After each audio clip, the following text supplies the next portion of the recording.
News 7 Tamil, பொறுப்பும் பொது நலமும். பருவநிலை மாற்றம் குறித்து விழிப்புணர்வு ஏற்படுத்த உலகம் முழுவதும் நேற்று புவி நேரம் கடைபிடிக்கப்பட்டது. இது பற்றிய ஒரு செய்தியை இப்போது பார்க்கலாம். புவி வெப்பமயமாதல், பருவநிலை மாற்றம் குறித்து விழிப்புணர்வு ஏற்படுத்தும் விதமாக நேற்று எர்த்தவர் எனப்படும் புவி நேரம் கடைபிடிக்கப்பட்டது. எல்லா நாடுகளிலும் தங்கள் உள்ளூர் நேரத்தின்படி இரவு 8:30 முதல் 9:30 மணி வரை 1 மணி நேரம் மின்சார பயன்பாட்டை நிறுத்தி வைத்து புவி நேரம் கடைபிடிக்கப்பட்டது. கடந்த 2007ஆம் ஆண்டு முதலாக ஆஸ்திரேலியாவின் சிட்னி நகரில் புவி நேரம் கடைபிடிக்கப்பட்டது. அடுத்த ஆண்டு முதல் உலகம் முழுவதும் இந்த நிகழ்வு அனைத்து நாடுகளிலும் நடத்தப்படுகிறது. ஜப்பான் தலைநகர் டோக்கியோவில் உள்ள உலக புகழ்பெற்ற பிரம்மாண்ட கட்டிடமான டோக்கியோ டவர் புவி நேரத்திற்காக 1 மணி நேரம் தனது பொலிவை தியாகம் செய்தது.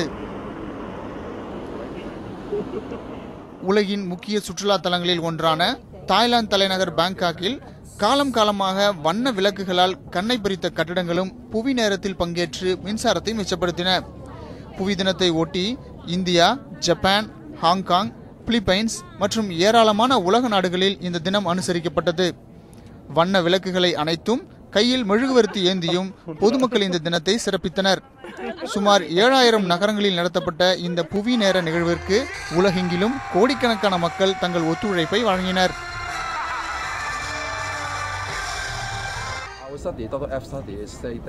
நாமும் இந்த பூமிக்கு ஏதாவது செய்ய வேண்டும். அனைவருக்கும் பொறுப்புணர்வு இருக்கிறது. நாம் நல்ல விஷயங்களை கடைபிடிக்க வேண்டும்.